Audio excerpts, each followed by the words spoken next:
Halo, kami dari Prime Team yang beranggotakan Airin Saula Aryani, Farid Zain Pradana, dan Purwaditya Yohana akan menyampaikan konsep CSR yang kami ajukan mengenai Palamonia Eco-Sociopreneurship, konsep integrated farming berbasis kewirausahaan sosial dan lingkungan untuk hilirisasi penciptaan nilai tambah komoditas unggulan Pala Fakfak.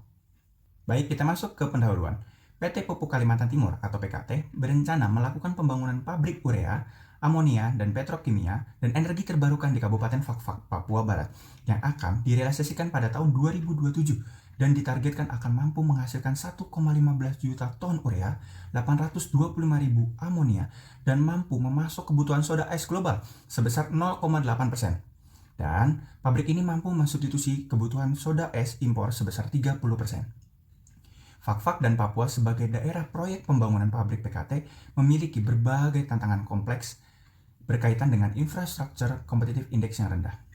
PKT berencana akan berkontribusi terhadap pembangunan masyarakat Papua melalui program Corporate Social Responsibility sebagai upaya membantu mensejahterakan masyarakat di Papua.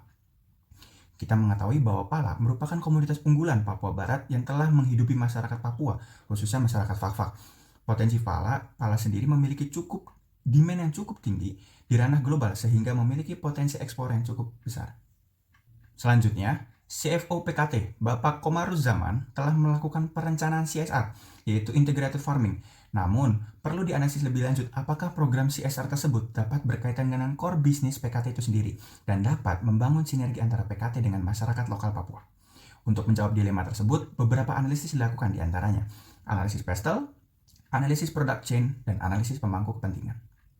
Analisis yang pertama adalah analisis PESTEL yang digunakan untuk mengetahui bagaimana lingkungan eksternal PKT di wilayah Papua. Analisis ini memiliki 6 faktor, diantaranya adalah faktor politik, faktor ekonomi, faktor sosial, faktor teknologi, faktor legal, dan faktor lingkungan. Dari faktor politik, kami melihat bahwa stabilitas politik di daerah Papua ini cukup baik, namun terdapat risiko pergerakan disintegrasi nasional. Dari faktor ekonomi, angka kemiskinan di daerah Papua ini masih tergolong tinggi, walaupun terjadi pertumbuhan ekonomi di tahun 2022 sekitar 8,97% dan 10,3% dari pertumbuhan tersebut merupakan kontribusi dari sektor pertanian, kehutanan, dan perikanan. Selain itu, 68% dari penduduk Papua ini bekerja sebagai petani, namun sayangnya ketahanan pangan masih cukup rendah. Dari faktor sosial, Papua memiliki banyak sekali angkatan produktif, namun sayangnya level of education-nya masih tergolong rendah. Hal ini bisa dilihat dari kemampuan numerasi dan literasi yang masih di bawah 50%, serta sekitar 30% penduduk Papua tidak memiliki ijazah. Selain itu, angka harapan hidup di Papua ini masih tergolong rendah, dan di Papua juga masih mempraktikkan adat kesukuan. Salah satunya adalah kepemimpinan berdasarkan pandangan kepala suku. Rendahnya level of education tentunya berpengaruh terhadap penggunaan teknologi, sehingga dari faktor teknologi, penguasaan teknologi di Papua ini masih tergolong rendah. Selain itu, untuk faktor legal, otonomi khusus Papua Barat, di mana pendekatannya masih pendekatan keamanan, bukan pendekatan kesejahteraan. Dan yang terakhir, faktor lingkungan, di mana Papua ini memiliki wilayah daratan dan lautan dengan keanekaragaman hayati dan luasnya tutupan hutan. Terdapat juga pegunungan Fakfak yang merupakan pegunungan kars, di mana pegunungan ini minim unsur hara sehingga tidak dapat ditanami berbagai jenis tanaman kecuali dilakukan modifikasi lahan. Selanjutnya adalah analisis product chain yang digunakan untuk mengetahui bagaimana proses hilirisasi komoditas unggulan Papua, yaitu pala, mulai dari upstream hingga ke konsumen akhir.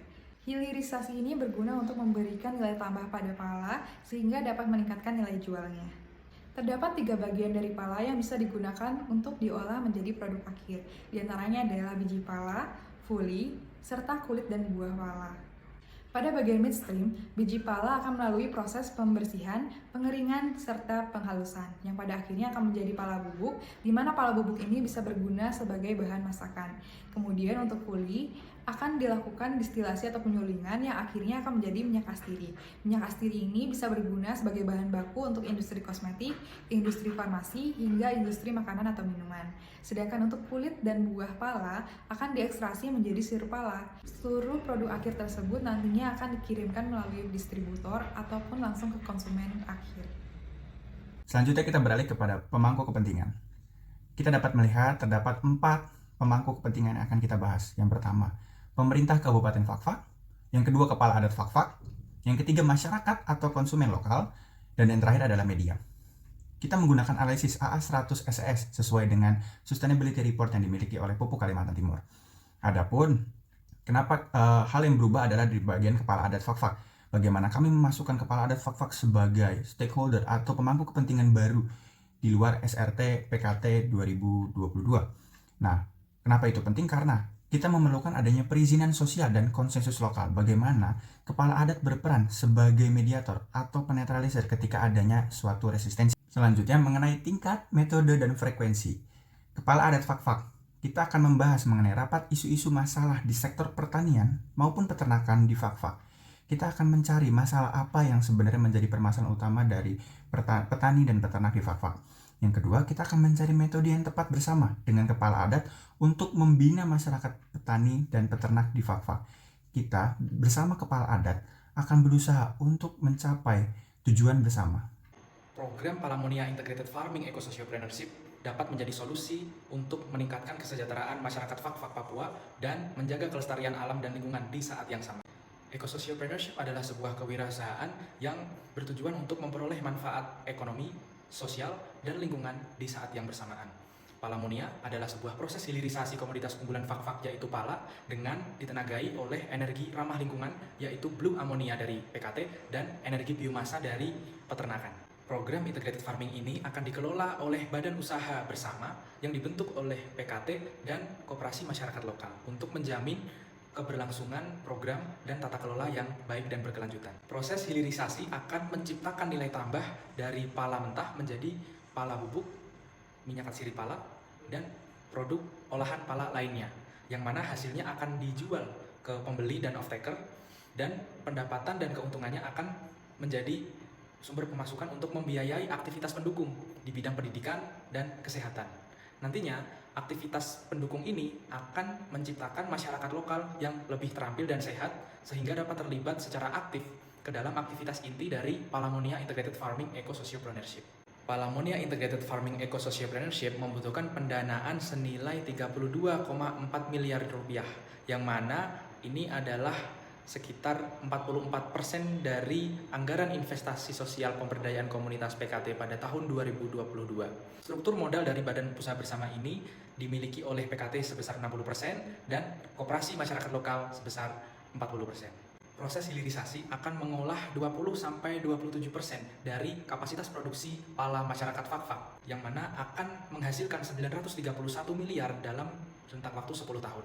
Program ini dinilai layak untuk dipilih dan diterapkan karena memiliki NPV positif sebesar 17,2 miliar.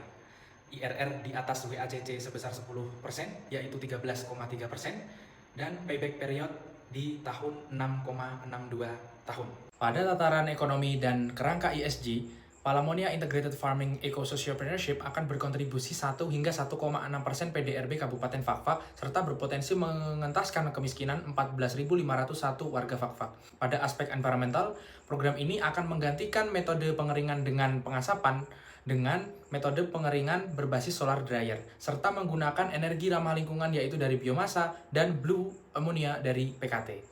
Program ini juga akan memberikan dampak sosial pada peningkatan kualitas hidup masyarakat di bidang pendidikan dan kesehatan.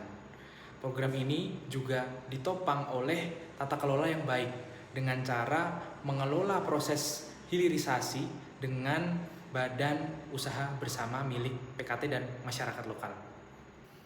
Setelah memahami kondisi dan konteks masyarakat Fak-Fak dan Papua dengan menggunakan analisis PESTEL, memahami kondisi komoditas unggulan dengan menggunakan production chain dan analisis pemangku kepentingan, maka kami merekomendasikan PKT untuk memilih dan menerapkan konsep Palamonia Integrated Farming Eco-Sociopreneurship karena sesuai dengan core business PKT sebagai produsen urea dan energi masa depan blue ammonia mampu menimbulkan dampak multidimensional pada masyarakat Fak-Fak dan terdapat peluang bagi PKT untuk memultiplikasi dan mengembangkan perannya dalam meningkatkan nilai tambah komoditas-komoditas pertanian unggulan Indonesia.